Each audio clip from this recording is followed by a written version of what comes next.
Hi friends, welcome to my channel. Chess గేమ్లో సదాశివం గారుపై 6 గెలిచాక ఆనందంగా గార్డెన్లోకి వెళ్ళి మొక్కలకి వాటర్ పడుతూ ఉండగా సదాశివం గారు నిర్మలమ్మ గారు 6 దగ్గరికి వస్తారు. అమ్మా అనామిక అని అనగానే వెనక్కి తిరిగి చూస్తుంది. చెప్పండి అని అంటుంటుంది అనామిక.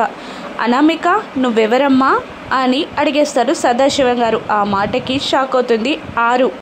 మళ్ళీ సదాశివం గారు ఇలా అంటుంటారు, మా కోడలు అరుంధతికి నీకు సంబంధం ఏంటమ్మా? మా కోడలు అరుంధతి నీకు తెలుసా? మా కోడలిలాగా నువ్వెందుకు మాట్లాడుతున్నావు అని సదాశివం గారు నిలదీయగానే తను డైలమాలో పడిపోతుంది, షాక్ అవుతుంది. ఏం సమాధానం చెప్పాలో తెలియక అలా చూస్తూ ఉండిపోతుంది.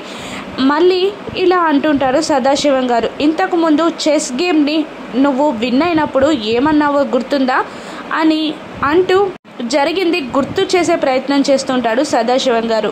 గేమ్ అయిపోయాక you are finished, game over అని అంటూ ఉంటుంది అనామిక. అచ్చం 6 లాగా మా కోడలు అన్నట్టే నువ్వన్నావు.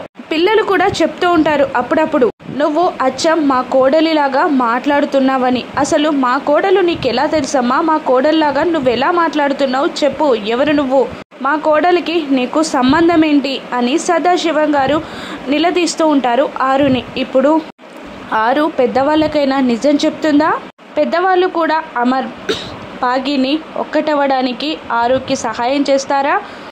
ఎలా తప్పించుకుంటుందో 6 రాను ఎపిసోడ్స్లో చూద్దాం. Thank you for watching.